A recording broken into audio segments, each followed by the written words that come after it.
Hello and welcome to the very first episode of The Taster.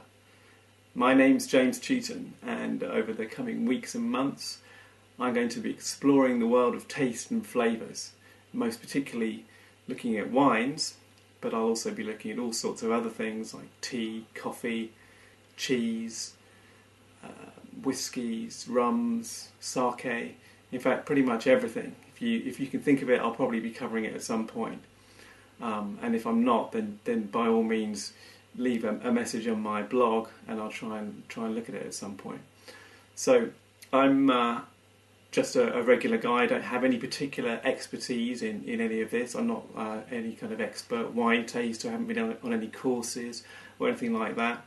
So I'm really learning as I go along, and hopefully if you follow my blog you'll be able to learn too. So I'll be doing a lot of tastings, and hopefully you'll be able to join in with some or all of them. I'm planning on doing one every week, so if you can tune in every week and gather the bits and pieces together, the various wines or whatever I'm tasting that particular week, then you'll be able to follow me and do the same. So for the very first episode, we're going to look at some of the basics of taste, and in particular some of the key components that you'll get in a glass of wine. So we're going to be looking at the taste of sweet, sour, alcohol and tannin, and these are all tastes which are fundamental to the taste you'll find in wine. So I'm going to look at these individually, trying to find them in their sort of the most pure form I can find them in, and then mix them together, and then compare the results of that to the taste of a bottle of wine.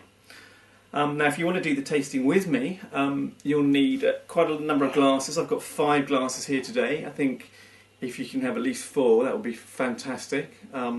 Ideally, if you could make them the same sort of size and shape, that would be good too, because it means that you're tasting out the same kind of vessel. It doesn't interfere, therefore, with any of the taste you're getting. You'll need a big jug of water, like this one, some sugar, a lemon, some vodka, and some cold tea. Now, I made this an hour or so ago, and it's pretty cold, and I'm not sure it's going to be too delicious, but at any rate, I'll just take the tea bag out now, and we'll see how that goes. Right, so first of all, I've got a jug here to mix the stuff up in. I'm just going to take some of the sugar, pour it into here, and I'm going to mix in some of the water. Here we go. Just give it a bit of a mix. Now, if it's granulated sugar, it's not going to dissolve completely, but that doesn't really matter, as long as it's dissolved a little bit. So here I'm stirring it up with a fork here, and I'll pour it into my first glass. And there we go. And that's my sweet mixture. I'm just going to swill that out now and then discard the rest of it so it doesn't interfere with the rest of the stuff I'm mixing up. So there we go. Let's get rid of that a little bit more because there's still a bit of sugar in there. Give it a good swirl. There we go. Okay. So the next thing I've got here is the lemon. So I'm going to cut that in half. Careful not to cut your fingers, of course. Give that just a bit of a squeeze into here. Get out as much of that juice as you can. There we go. And the same for the second half here. There we go. Get out all that juice. That's lovely. A little bit of water in there again, just to make it longer. So that's my second solution here. That's my sour mix. There we go. I'm going to sluice that out with a bit more water.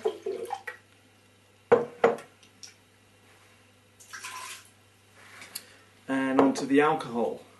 So just a splash or two of the vodka in here. The reason I'm choosing vodka is because out of all the spirits, and probably actually out of all the different drinks you can get in a wine store or supermarket, vodka has probably got the least flavour. So because I'm trying to get as pure a kind of essence of all these different things as possible, obviously we can't do it perfectly, but with vodka we know that we haven't got any particularly strong flavours competing with the alcohol. So I'll pour that one in. That's my third mixture. Lovely. And of course the fourth one is the tea, cold tea, which I've made earlier, and I'll pour that into here.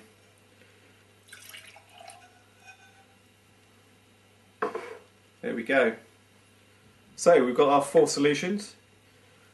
And what I'm going to do first is I'm going to grab the sugar one. I'm just going to give it another bit of a swizzle because there's a little bit of undissolved sugar down the bottom there. Give it a good swizzle. And I'm just going to taste that. I'm going to hold it in my mouth for a few seconds, and then I'm going to spit it out. But I'm just going to try and concentrate and observe the flavours of the sweetness and how I perceive that, where I feel it on my tongue, the rest of my mouth, and how long it lasts. All these sorts of things. Just try and explore the flavour of the sweetness.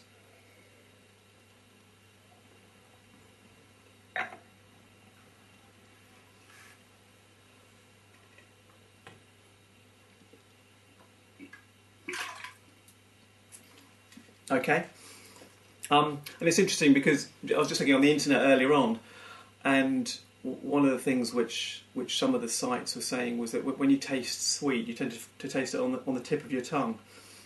Well, I certainly tasted it on the tip of my tongue, but I think personally I felt that the sugary sweetness was really, I was tasting it all over the mouth and not particularly on the tip of the tongue. So maybe you'll think differently. So give it a go. See what you think. So next, I'm moving on to my pure sour mix. Give it another bit of a swizzle and then taste it.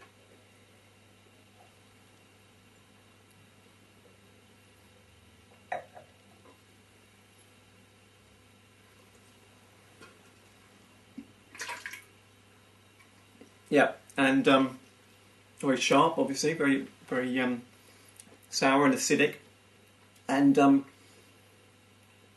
still lingering on. I think with the sour, I feel that it is probably mainly concentrated on the sides of my tongue, the feeling, and now even though I haven't got any of that left in my mouth really, it's got almost a sort of, it's making me almost salivate a bit. I feel like I'm producing a little bit of extra spit after tasting that. So it's kind of like a mouth-watering kind of sensation.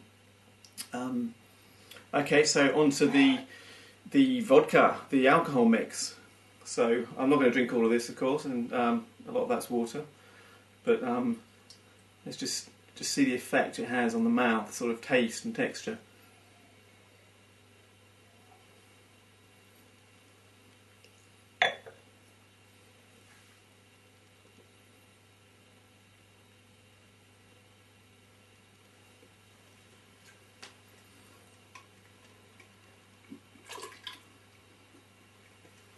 Yeah, it's probably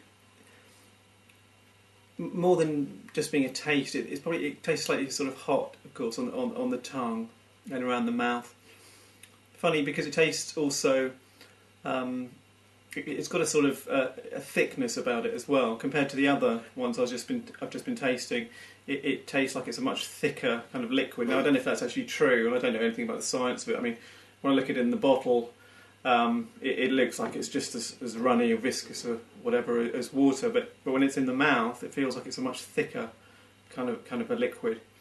Slightly bitter taste, but other than that, fairly neutral. It's more the sort of sensation that it gives rather than the taste in itself. So anyway, that's the alcohol. Let's move on to the fourth one, and this is the tannin. Now, of course. This is not the most perfect of experiments with the cold tea, because cold tea has got an awful lot of flavours going on in there, or the flavours of the tea itself. But one of the components is the tannin, and this is something that you find in tea, and also something that you find in red wine. You don't find it in white wine. And the reason for that, I believe, is because white wine, it tends to be made without the pips and the skins of the grapes, whereas the red wine does include those. So, but what I'm going to do is I'm just going to taste this and see if I can pick up the kind of characteristics of tannin which I know I'm expecting.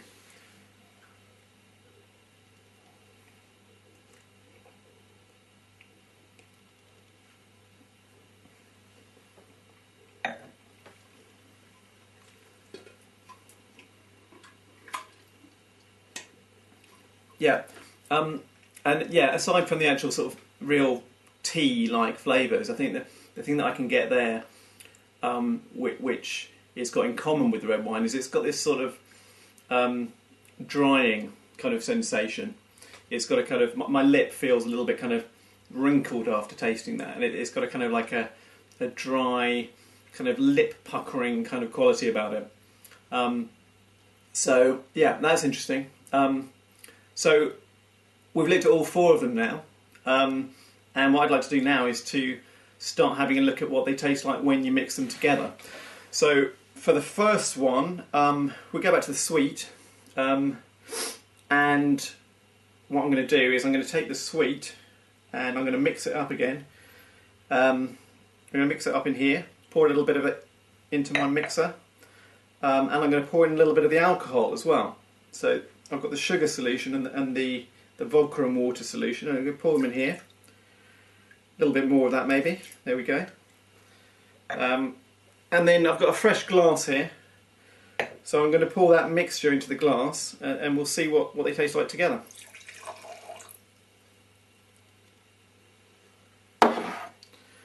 Okay.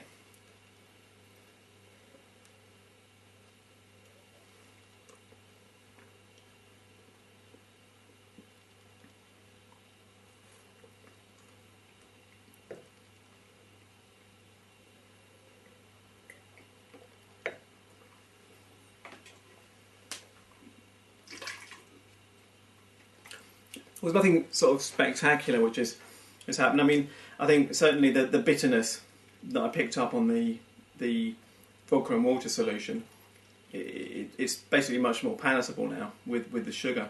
And in fact, probably the sugar solution, which was a little bit too sweet and cloying, it has been slightly balanced by the bitterness of the other solution. The other thing is, of course, that where the watery, the sugary solution before was very thin, it's now got a certain amount of fullness or thickness about it because of the alcohol addition. So I'm going to put that one aside for a second. No, I'm not. I'm going to empty that out because I need this again, this glass. So I'm going to sluice it out again with a bit of water, so I'm not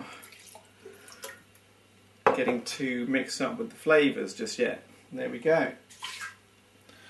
Okay, and the next thing I'm going to do then, I'm going to take the acid solution, this is the sour, the lemon, and I'm going to mix that up with some of the alcohol and see what effect that has. There we go, still some of that left. And here's the alcohol. Okay. Give that a bit of a scoosh, and here we go. Now I don't really know why I'm smelling these, because it's really much more about what's going on in the mouth, but I think it's force of habit when I pick up a wine glass like this. I tend to put my nose in it first, but really it's just the taste buds.